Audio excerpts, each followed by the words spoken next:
So I'm here with Colin Igo, who is leading a canoe by you this year. What do you hope to see out of your students? How do you want them to maybe improve by the end of the 2 weeks?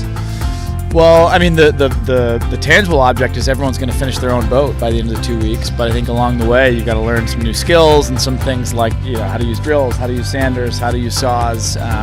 We've been doing a ton of work with this epoxy to seal up our boats. But obviously, the intangible things are you got to be resilient, you got to work hard, you got to stick with it, because at the end of this 2 weeks, we're all going to have a finished product. Other than, of course, building a canoe, what do you feel like you've gotten out of the wind trim so far? I've been connecting with people I haven't really seen or talked to before.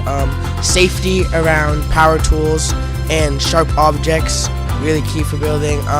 Also just having a good time. It's fun building, having a good laugh. How are your wind trim group leaders this year? They're good. One's my actual English teacher, so it's funny to have him, and one's my soccer coach.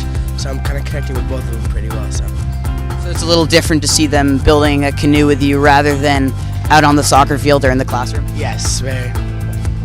I'm doing woodworking and we're building a chair. Something that come along with these are learning how to use certain tools the right way, use them safely, learning about, I guess, just making chairs. You can make all different types of chairs. It's not just one specific chair. So Kevin, what do you want to get out of this wind trim? What I want to get out of this wind trim, other than a good chair, is being able to build something my own. It's always nice to be able to take something from scratch, cut it out, put it together, and be able to take it home.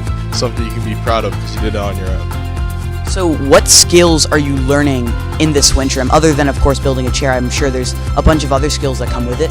Yeah, obviously they're the more obvious skills like cutting, sanding, but it's just the hard work that goes into it. It's a good skill to learn to just be able to approach any challenge that you come across.